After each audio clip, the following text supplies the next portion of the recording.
how do you capture a high-value target when the whole world is watching? You create a masterclass in deception. The CIA set the stage with a single building as bait and filled the sky with 150 aircraft to create a deafening sonic shield for the helicopters to drop Delta forces. F-35s lit up the perimeter, turning night into day. By the time the dust settled, the helicopters had already touched down and Maduro was gone. We'll also look at how the US uses the F-35 jets and its Navy to launch a large-scale attack, all in the video ahead. In the dead of night, that is 2 in the morning, the lights went out in Caracas. By 5 a.m., the president of Venezuela was gone. But how US played a deception games. While the whole world were focused on the aircraft carriers in the Caribbean, a shadow war was being fought on the ground. This wasn't an invasion, it was a surgical extraction. We finally have the declassified timeline of how US forces breached the heart of Caracas and extracted Nicolas Maduro. Let's start with step 1. The setup. This didn't happen overnight. For months, the US had been tightening a naval quarantine around Venezuela. The US Gerald R. Ford Carrier Strike Group and the US Iwo Jima Amphibious Ready Group were parked off the coast. The pretext was clear. The US designated the Venezuelan government a narco-terrorist state, specifically targeting the drugs lords, but while the Navy squeezed the coast, intelligence assets were tracking one man.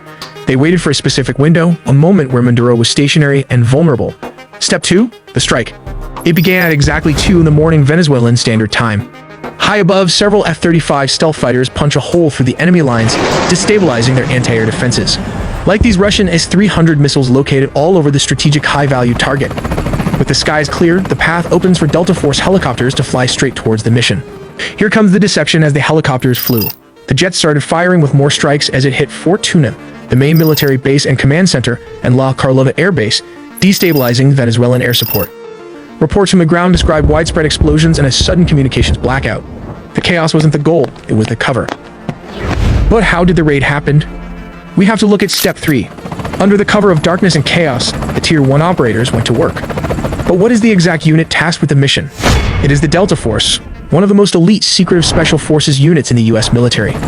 Witnesses in Caracas reported low-flying aircraft skimming the rooftops, flying well below radar coverage. The team breached a secure compound believed to be a safe house within the massive Fort Tuna complex. Resistance from the Venezuelan Presidential Guard was swift but ultimately futile, as the helicopters lay cover fire. The operators moved with surgical speed, landing on multiple points. But how exactly the capture and extraction happened? For this, let's